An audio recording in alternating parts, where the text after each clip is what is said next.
প্রিয় উচ্চ মাধ্যমিকের ছাত্রছাত্রীরা, আজকে আমি যে বিষয় নিয়ে আলোচনা করব সেটি তোমাদের অনেকক্ষণ আগেই আমি আপলোড করে দিয়েছি।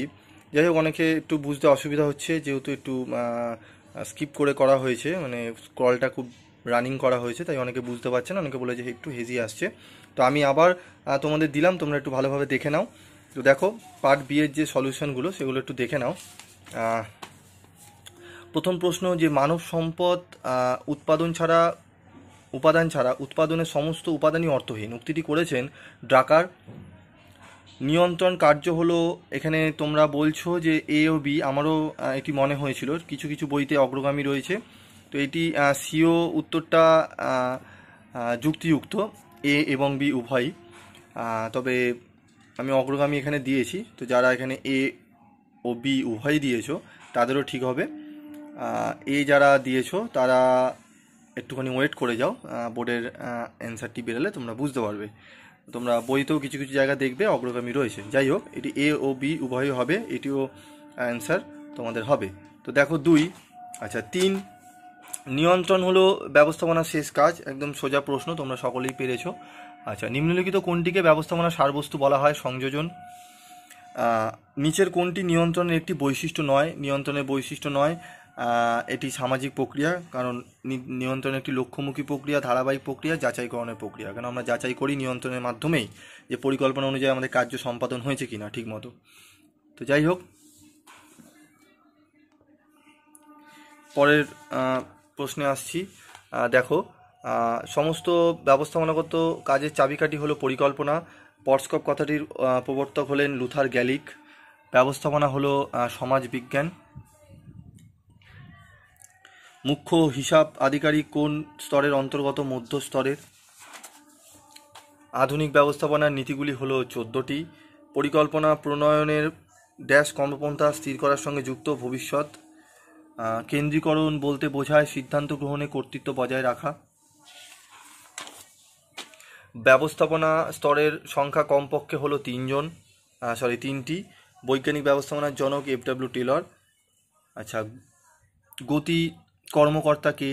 আচ্ছা, সমতাই বল এর অর্থ কী? কর্মীদের সমান চোখে দেখা, এটিও লেখা যেতে পারে। তোমরা যারা টু দি পয়েন্ট অ্যান্সার লিখেছো তাদের ঠিক হবে লেখাটি। যাই হোক, পরের প্রশ্নে পরিকল্পনা ও নিয়ন্ত্রণের মধ্যে পার্থক্য, এটি লেখা। নিচের প্রশ্নটিও খুবই সোজা দিয়েছে। আধুনিক ব্যবস্থাপনার জনককে। কর্মপ্রবণতা পরীক্ষা কেন নেওয়া হয়? অ্যাপটিটিউড টেস্ট কেন নেওয়া হয়?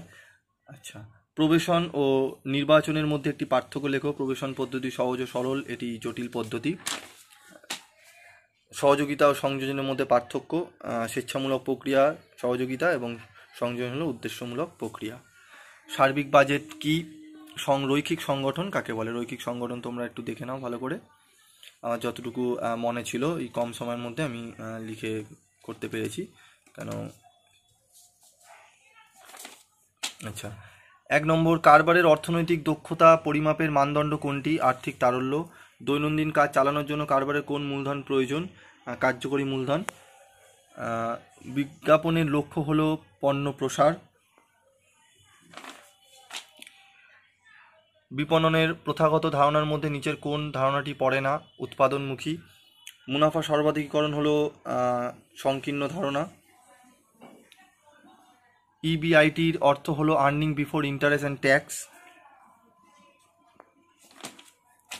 নিচের কোনটি 4P এর অন্তর্গত নয়? কেন 4P এর অন্তর্গত হচ্ছে প্রোডাক্ট, প্রমোশন, ফিজিক্যাল ডিস্ট্রিবিউশন, তাহলে হবে না প্রফিট। মার্কেটিং ম্যানেজমেন্ট গ্রন্থের রচয়িতা হলেন ফিলিপ কোটলার। নিচের কোনটি বিপণনের কাজ নয়? দাম নির্ধারণ। বিপণন মিশ্রণ শব্দটি প্রথম ব্যবহার করেছিলেন Philip Kotler. The term marketing mix was first use by Philip Kotler. আচ্ছা, নিচের কোনটি স্থায়ী মূলধনের উৎস নয়? পাওনাদার। লভ্যাংশ প্রদান করতে হয় ঘোষণার ড্যাশ দিনের মধ্যে, 30 দিনের মধ্যে। কার্যকরী মূলধন ধনাত্মক হবে যখন চলতি সম্পত্তি চলতি দায় থেকে বেশি হবে, মানে অপশন এ। আর্থিক ব্যবস্থাপনার উদ্দেশ্য হলো মুনাফা এবং সম্পদ সর্বাধিকরণ উভয়ই। এসিকিউর প্রশ্নগুলো দেখে নাও।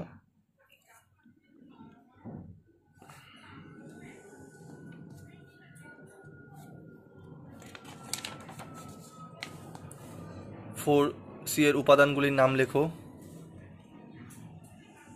আধুনিক বিপণনের সংজ্ঞা দাও। দেনা মালিকানা অনুপাত কিভাবে নির্ণয় করা হয়, ডেপ্ট বাই ইকুইটি। আর একটু বড়োভাবে লেখা যায়, তো যখন তোমরা সেটিও লিখতে যারা পেরেছো তারা নাম্বার পাবে, এইটুকু লিখলেও নাম্বার পাবে, ডেপ্ট বাই ইকুইটি। ঋণ মূলধন বলতে কি বোঝো? একটি অস্পর্শনীয় স্থায়ী সম্পত্তি উদাহরণ হলো গুডউইল, ট্রেডমার্ক। ইকুইটির ওপর কারবার কি? শূন্য স্তর গতিপথ বলতে কি বোঝো? মধ্যস্থ কারবারি বলতে কি বোঝো? মোড়কজাতকরণ কাকে বলে?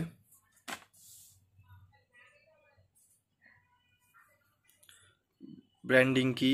একজন ভালো বিক্রয়কর্মী দুটি গুণাবলী: বিভিন্ন ভাষায় জ্ঞান, ধৈর্য ও সহিষ্ণুতা, বুদ্ধিমত্তা। ক্ষেত্র বিক্রয়কারী কি বাজার তৈরি করতে পারে? তো এই গেল আমাদের পার্ট বি এর সলিউশন। এবার চলে আসবো আমাদের পার্ট এ থেকে কি কি প্রশ্ন এসছে সেটি একবার দেখে নেব। তো পার্ট এ থেকে তোমাদের যা যা সাজেশন দিয়েছিলাম তোমরা দেখলেই বুঝতে পারবে যে কতটা সাজেশনটি মিলেছে। সময় সমীক্ষা, গতি সমীক্ষার মধ্যে পার্থক্য দিয়েছিলাম। ফেয়লের 4টি নীতি উল্লেখ করো। ভালো পরিকল্পনার বৈশিষ্ট্য তোমাদের দেওয়া হয়েছিল, সুবিধাও দেওয়া হয়েছিল। নিয়মমাফিক সংগঠন, অনিয়মমাফিক সংগঠনের মধ্যে পার্থক্য, এটিও তোমাদের সাজেশনে ছিল। ভার অর্পণের গুরুত্ব আলোচনা করো, এটিও ছিল। সংগঠনের বিভিন্ন ধাপগুলি সংক্ষেপে লেখো, এটিও তোমরা দেখবে রয়েছে। প্রশিক্ষণ উন্নয়নের মধ্যে পার্থক্য, কর্মী নিয়োগের বাহ্যিক উৎসগুলি, এই প্রশ্নগুলো ছিল, তোমরা মেলালে বুঝতে পারবে সাজেশনটি। কর্মী নির্বাচন পদ্ধতি সংক্ষেপে লেখো, কর্মী পদ পূরণের গুরুত্ব আলোচনা করো, নিয়ন্ত্রণ ব্যবস্থার ধাপগুলি উল্লেখ করো, এটি ছিল। নিচের যে প্রশ্নটি সেটি আমি দিইনি, সেটি একটু আননোন এসছে, যাই হোক অতবার প্রশ্নটি তোমাদের কমন এসছে, অতবারটা আশা করি তোমরা লিখেছো। স্থায়ী মূলধনের পরিমাণ কোন কোন বিষয়ের উপর নির্ভর করে, এটিও প্রশ্ন তোমাদের ছিল।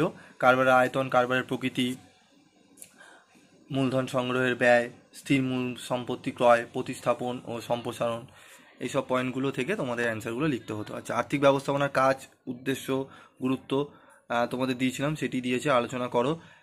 কারবারের আর্থিক কাঠামোর ওপর প্রভাব বিস্তারকারী উপাদানগুলি আলোচনা করো, এটিও ছিল। বিক্রয় এবং বিপণনের মধ্যে পার্থক্য, মোস্ট ইম্পর্টেন্ট প্রশ্ন আমি তোমাদের বলেছিলাম, এটিও এসছে। তো ইংলিশ ভার্সনটি তোমরা দেখে নাও।